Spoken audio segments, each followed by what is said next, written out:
लोग विस्तार से बताइए। यहाँ का जो राम जी परम धाम को गए और उसके बाद राम जी से पहले का स्थान है सतयुग का है। सतयुग में स्कंद पुराण अयोध्या महात्मा तीर्थम रविंद्र श्रेष्ठ हमको पता अयोध्या महात्मा विष्णु आस्थानांचा नाम न होता है। तीर्थम श्रेष्ठ वो पता जहाँ भगवान विष्णु यहाँ पर गुप्त रूप से निवास करते हैं।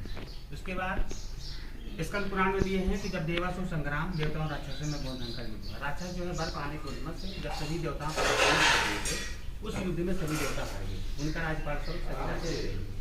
जब देवता इधर उधर भागने लगे भगवान शंकर जी उन सभी देवताओं को रोका, उनका अगुआ बनकर उनको लेकर सभी को ब्रह्मा जी को पाया। ब्रह्मा जी को भी सभी देवता अपना अगुआ बनाकर भगवान विष्णु जी के पास। जब वहाँ पर गए तो भगवान विष्णु योग निद्रा में थे। माता लक्ष्मी जो भगवान के चरणों में बैठकर उनकी सेवा कर रहे थे। नारद जी ऋषियों के साथ भगवान का उच्च स्वर से गान कर रहे थे। गरुड़ जी भगवान के आगे खड़े होकर हाथ जोड़कर उनकी स्तुति कर रहे थे। जब सभी देवता भगवान की स्तुति की तब भगवान विष्णु जो है प्रसन्न हुए, अपना नेत्र खोले। भगवान विष्णु कहा कि हे देवताओं, मैं अपने योग से जान गया हूँ कि आप लोग यहाँ क्यों आए, क्योंकि आप सबका राजपाट स्वर्ग सब चला गया, आप सब बलहीन तेजहीन इसलिए चला गया। स्वर्ग आदि प्राप्त करने के लिए बल की वृद्धि तेज की वृद्धि। इसके लिए भगवान विष्णु कहा कि मैं मृत्युलोक अयोध्या क्षेत्र में गुप्त रूप में रहकर सबका नुकसान करूँगा, तभी जो है आप विजय होंगे, तभी आप सभी को बल वृद्धि होगा। देवताओं से भी कहा कि आप लोग भी जो है गुप्त रूप से तपस्या करें। ऐसा उपाय बताकर भगवान विष्णु जब वैकुंठ धाम से अंतर धाम हुए तो यहाँ पर भगवान विष्णु चतुर्भुज रूप में प्रकट हुए।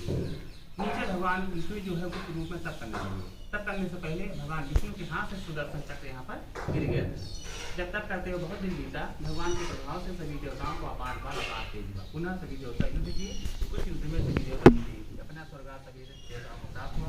स्वर्गात प्राप्त करने के बाद सभी देवता भगवान का दर्शन उनका धन्यवाद देने के लिए अपने गुरु बृहस्पति जी की अगुवाई में जब सभी देवता यहाँ पर आए तो भगवान विष्णु तप कर रहे थे।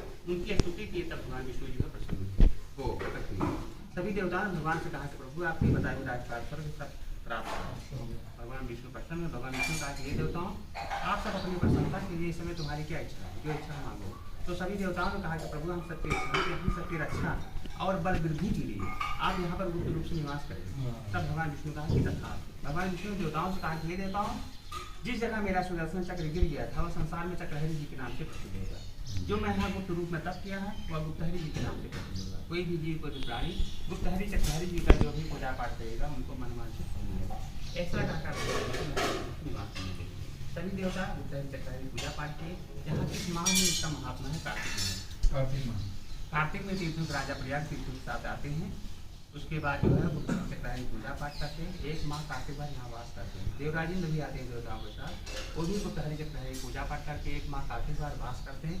क्योंकि भगवान विष्णु यहाँ निवास करते हैं, उन्हीं के सानिध्य में सभी देवता वास करते हैं। उसके बाद त्रेता युग आए। भगवान राम अयोध्या में 11,000 वर्ष राज्य किए।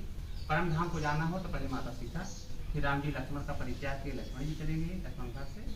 उसके बाद राम जी अपने और अपने भाइयों को पुत्रों को सभी को राज्याभिषेक करके जब सभी पूरे अयोध्यावासी ने कहा कि प्रभु हम भी आपके साथ में चलेंगे, तो राम जी के जितने भक्त थे बंदरों में ऋषियों में राक्षसों में सभी लोग अयोध्या मार्ग पहुँच गए। भगवान से विनती की प्रभु हम भी आपके साथ में चलेंगे। लेकिन उसका सिर्फ राम जी ने 5 लोगों को रोक दिया था। हनुमान, जामुन, विभीषण, शेष सभी हनुमान, जामुन, विभीषण और दुविधमयन 2 गंधर्व भाई, इन्होंने अमृत का पान किए। वाल्मीकि रामायण के ऊपर कानून लिखा है। उसके बाद शेष सभी को राम जी चलने के लिए कहा। इसको हम संक्षेप में बता देंगे। उसके बाद विस्तार को बताया नहीं ठीक है बहुत। उसके बाद राम जी जब प्रजा सहित इसको काट दिए, प्रजा सहित जब इस सरयू तक पर पहुंचे तो वाल्मीकि रामायण वो भी बताइए, संक्षेप में बताइए, कौन हम लोगों को कहाँ जाना, बताइए। अच्छा, जब राम जी सभी को लेकर है चलने के लिए तब राम जी ने कहा ठीक 5 लोगों को रोक कर सुबह समय अपने गुरु वशिष्ठ से कहे आप जो है मेरे महाप्रस्थान की तैयारी के लिए मेरी अग्निहोत्र अग्नि को ब्राह्मणों के द्वारा आगे आगे लेकर जाए। अश्वमेध यज्ञ की अग्नि वाजपेयी कर सकते, ये सब ब्राह्मणों के द्वारा मेरे महाप्रस्थान की तैयारी के सब आगे आगे लेकर जाए। ये सब तैयारी जब सब चलने लगे तो राम जी अपना राजशाही वस्त्र त्याग दिया। रेश में वस्त्र पहने ब्रह्मचर्य का पालन करते हुए राम जी जब हाथ में 2 कोस लिए तो जब राम जी चलने लगे तो उनके आगे संहारक शक्तियाँ चलने लगी। हाँ, ये लिखा राम जी के वाम भाग में भू देवी, दाहिने भाग में लज्जा देवी, ओंकार कटपा राम जी के दाहिने वाम भाग होकर चल गए। राम जी के पीछे जो है धनुष बाण प्रत्यंचा, ये पुरुष रूप बन कर राम जी। उसके बाद 4 ब्राह्मण रूप बनाकर राम जी के पीछे। उसके बाद भरत शत्रुघ्न अपने महल से निकले अपने रानियों के साथ राम जी के पीछे, यही लिखा है। उसके बाद राम जी के साथ पूरा अयोध्या वासी जल सैलाब राम जी के पीछे निकला। वाल्मीकि रामायण के उत्तरकांड में ये लिखा है कि राम जी आधा कोस ये नहीं लिखा है, सिर्फ लिखा है आधा कोस जाकर फिर पश्चिम दिशा मुख किए। लेकिन स्कंद पुराण में लिखा है कि राम जी आधा कोस दक्षिण दिशा लिखा है, फिर पश्चिम दिशा मुख करके इस सरयू तक पहुंचे। जब राम जी यहाँ पर पहुंचे, सरयू जी का जल ज्यादा था, सरयू जी में जल जो भंवर घूमता है उसको राम जी देखते हुए लिखा है राम जी एक उत्तम स्थान पर गए।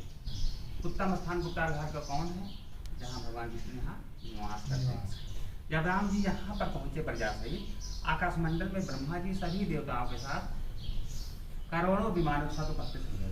सभी देवताओं में अपार प्रसन्नता अपार खुशी हुई कि प्रभु अब अपने निज धाम के लिए जा रहे हैं। जिस कार्य के लिए भगवान का अवतार हुआ था वह कार्य पूर्ण हो गया है, अब अपने धाम के लिए। सभी देवता भगवान के ऊपर पुष्प की वर्षा किए, भगवान की स्तुति किए। सभी देवता और अप्सराएं मिलकर नृत्य गान लिखा है, नाचे गाएं खुशियाँ मनाएं। उसके बाद फिर 3 प्रकार की वायु बहने लगे, सुगंधित वायु, मंद वायु, शीतल वायु। फिर राम जी सरयू जल का स्पर्श लिखा, सिर्फ स्पर्श है। आकाश मंडल में ब्रह्मा जी बोले, हे ककुश नंदन भगवान श्री राम, आपको अपने परम धाम आने का स्वागत है। आप चराचर के स्वामी हैं, आप जिस स्वरूप में आप जाना चाहते हैं उस स्वरूप में प्रवेश करिए। यदि आप अपने वैष्णव स्वरूप में जाना चाहते हैं तो आप अपने भाइयों के साथ वैष्णव स्वरूप में प्रवेश करिए। भाइयों के साथ लिखा है। उसके बाद राम जी भाइयों के साथ भरत शत्रुघ्न, क्योंकि भरत शत्रुघ्न कौन है, शंकर के अवतार है।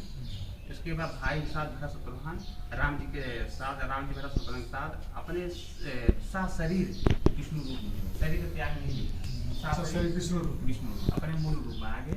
उसके बाद राम जी ब्रह्मा जी से बोले कि हे ब्रह्मदेव, ये सब जितने अयोध्यावासी आए ये सब मेरे भक्त हैं, अपना सुख संपदा त्याग कर स्नेह हुआ से मेरे पीछे पीछे चले आए। इनको लिए बिना हम यहाँ से नहीं जाएंगे, इनको कहें आप रहने का स्थान दें। तब ब्रह्मा जी कहा कि प्रभु, जो जो देवताओं से, गंधर्वों से, यक्षों से जिनका भगवान की सेवा का अवतार होता है वो सब अपने उसी अंश में मिलेंगे, जो ऐसे उनको हम अपने ब्रह्म लोक के आगे संतानक लोक है उसी लोक में सभी को रहने का स्थान देंगे। अयोध्या में यहाँ तक लिखा कोई नहीं बचा, बस पक्षी पर्वत अश्वर जी, गंधर्व जी, सूक्ष्म से सूक्ष्म अदृश्य जी सब राम जी के साथ में चले गए थे। सिर्फ देवता और जो तीर्थ होते हैं इनको छोड़कर शेष सभी लोग राम जी के साथ हुए। राम जी का नाम ले उनका चिंतन करते अब सभी लोग सर्विंग होता लगे। जो दिव्य शरीर का अब और लोग शरीर त्यागे, जो दिव्य शरीर है वही विमान को बैठते हैं। राम जी का वाहन करुणा और अपने परम धाम को राम जी लेकर यहाँ बोलो श्री रामचंद्र की जय, विष्णु भगवान की जय। हो गया भैया? बहुत बढ़िया, बहुत बढ़िया। महाराज जी थोड़ा सा अपना परिचय दे दीजिए, आपका क्या नाम? बहुत सुंदर आपके मतलब विचार हैं, सचमुच बहुत अच्छा लगा। क्या नाम आपका? पुजारी अमोघ दास महाराज। ये श्री हरि गुप्ता ही चक्र, बहुत सुंदर।